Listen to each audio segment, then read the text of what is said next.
Hello guys, and welcome back to another Sunday review. Now this is one I've been wanting to do for a long time because I have finally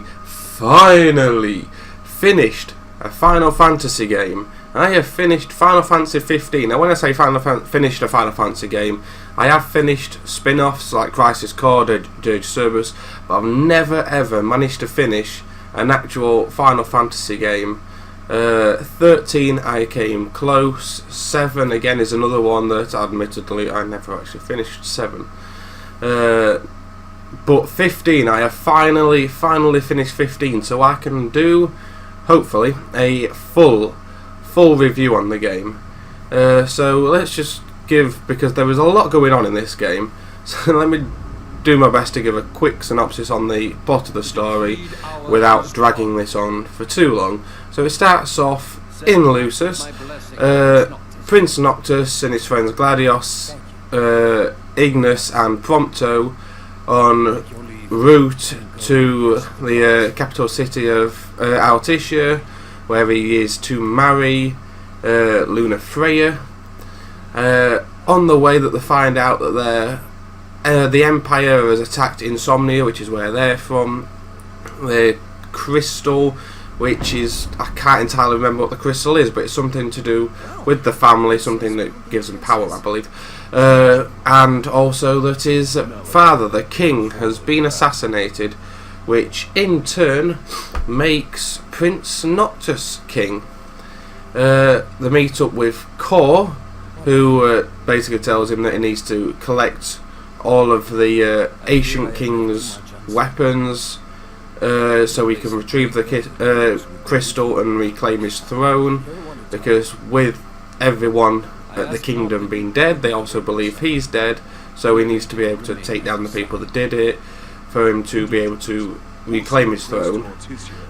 On the way they come across Nibelheim's Chancellor Ardyn, who leads them to the Astral Titan, which is a summon, who they believe Ardyn's not actually a bad guy because he's helping them out all the way through this, and he's, despite the fact that he's technically on the opposite side, he's actually helping them out.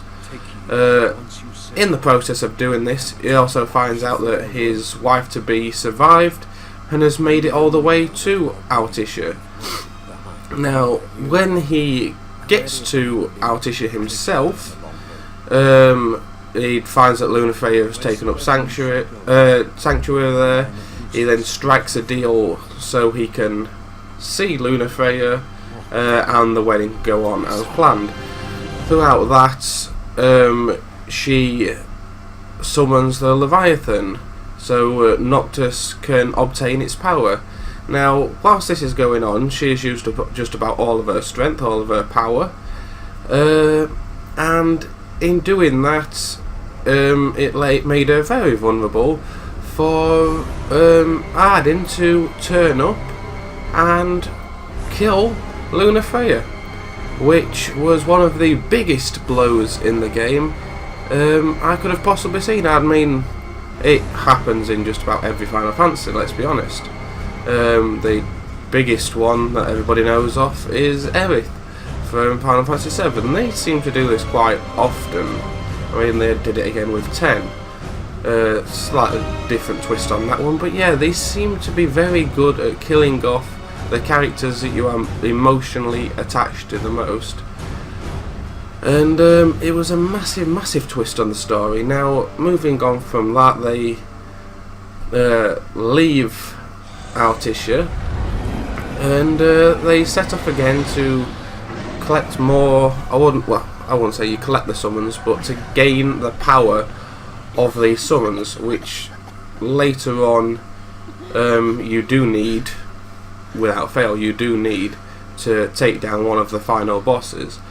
But I'm digressing a bit there. Now, in this, they also on the way, Prompto gets kidnapped by Ardyn and Ardyn's men, so they then go into Ardyn's compound to get back Prompto.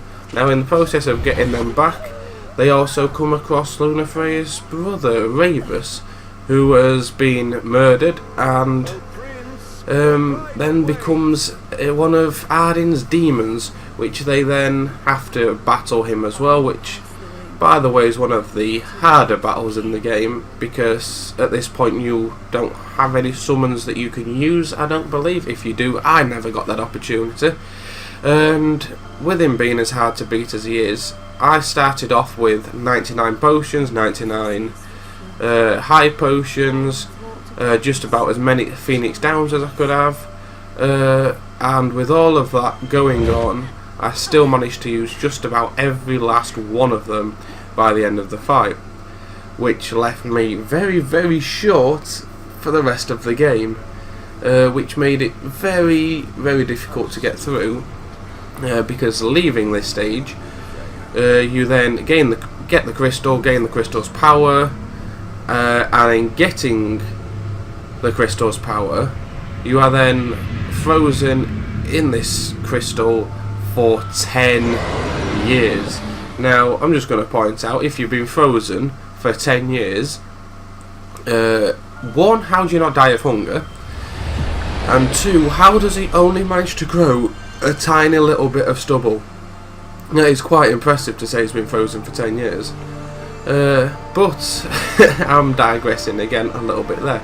So, with him being frozen for 10 years, he then tries to make his way back to Hammerhead, which is a town where he was heading to in the first place at the start of the game. It's kind of a meet-up point for them all. So he meets up with the rest of his team that apparently must have been waiting there for him after 10 years. So in that, they all meet up and find out that his team is still alive. They then set out in the king's garments to go kill Ardyn and take back his throne. Now, in doing this, Ardyn summons, I wanted to say Bahamut, but it's not, is it? It's Ifrat? I can't remember how to pronounce it, but basically a fire demon is summoned. You have to take that thing down. Now, that is said to be the hardest battle within the game. I disagree, for one very good reason, that you've still got, at this point, I still had some potions left, I had some high potions, I had some Phoenix Downs left, and I could use my summons as well, which did some massive damage to it, which made it rather possible to do. Now, following this battle, you then go into battle with Ardyn yourself. Now, for me, I found this was the hardest battle, because at this point I had no potions left, no high potions, no Phoenix Downs, nothing at all to help me out, nothing to bring me back. I had no team by my side. I am going into this fight alone, so there is no backup for me. This, to me, was one of the hardest battles, because when you've got no Phoenix Downs and nothing else, and there is one attack that he will kill you in a singular strike. So without anything to bring you back from the dead, it's practically impossible to do, which the reason how I managed to finish the game is, I'll confess it now, I dropped the difficulty down to easy because I was sick of him one-shotting me and me having no way to revive myself. Now, after you finish this battle with Ardyn and you've finally killed him, you can reclaim your throne. The game kind of goes into this thing where you've got a bit of a flashback, I suppose, of Noctis, Gladius, Ignis and Prompto sat around a campfire just talking about basically what their plans are and all this sort of stuff, and just it's just a weird kind of campfire chat, I suppose, that they're having. But following the credits, there was also Noctis and Lunafreya are reunited in the afterlife,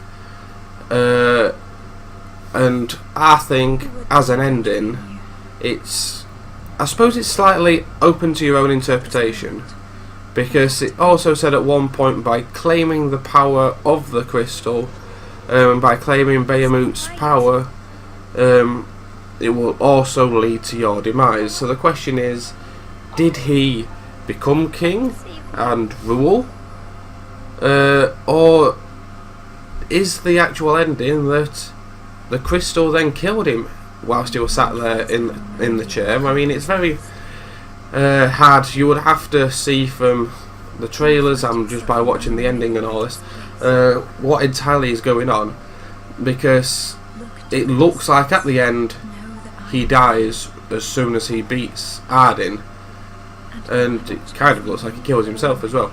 But the point being is, this crystal that has gave him the power is possibly the thing that killed him. And if that is the thing that killed him, he never ever got to rule as king, really. But he did get to meet with Lunafreya in the afterlife, that we do know. And it was just... Let's get on to the reviewing side of things. That ending was a very, very powerful ending that... I suppose it shows that his friends always came first. As they sat around the campfire, it shows that his friends were a big priority to him, and without his team by his side, it was very, very difficult for him to even become the man that he became. They was the ones that guided him, taught him, and got him to where he needed to be by the end, I suppose. And then there was also the other side of it, of Lunafreya, the woman that has been with him since he was a child, the Oracle, as she was known.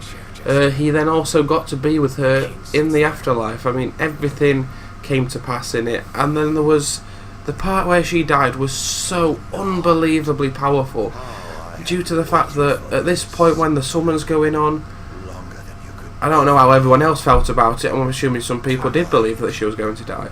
But the point that you finally found her in the game, it's kind of like, I saw her summon that thing, and I genuinely believe that she was possibly going to join the party, because the amount of power that it looked like that she had, I think she'd have been a fantastic asset to the team.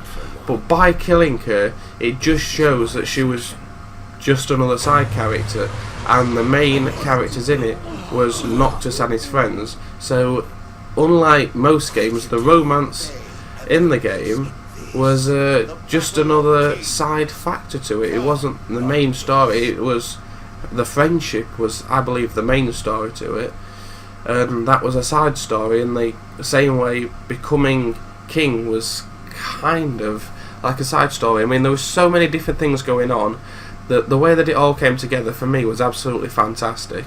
A lot of people have slated this game for saying that there was a lot of things that weren't explained in it. There was a lot of untold things in it, like there was the animated series and the film that everyone claims that you were supposed to watch that before playing the game, because if you did, things just didn't make sense. Now, to me, it all tied in and made sense, because it's another one of classic Square Enix's things where you kind of draw your own opinions and your own conclusions of what's going on. That's kind of what they do best.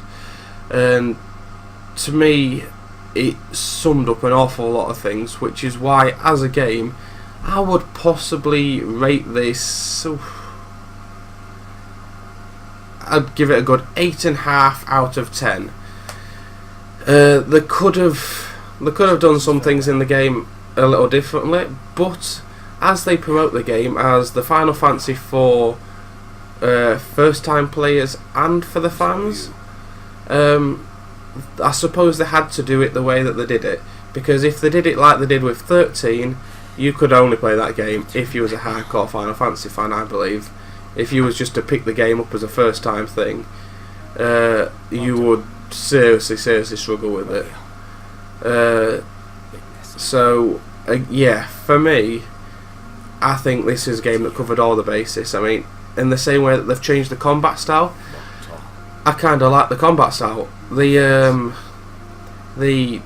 turn-by-turn style was something that I was never really that fussed about, and quite frankly, with the way that games are going now, if they were to stick with this style, which I believe, God forbid this ever actually happens, but if 7 ever comes out again, because they've been promoting this remake for a very, very long time. Now, I believe the combat style will be the same that they've done for 15, that will be done in 7, which changing that style, I wouldn't say changes the game for 7, sorry, but I think it'd improve it quite a bit, especially with the improved graphics and everything else. I cannot wait for 7 to come out. So, yeah, that being said, I think this is the biggest step forward that Final Fantasy could be taking, and following the steps that they're doing here for Final Fantasies from here on, I think they're only going to get better as well. So this is my opinion. Do you agree with what I'm saying? Do you disagree? Do people have different opinions? Do people prefer the old style combat? Let me know in the comments. Drop me a message maybe. Head on over to Twitter and talk to us personally on Twitter. And tune in next week for more reviews, and tune in tomorrow for some more Let's Play videos. I'll see you later, guys. Bye for now. Bye.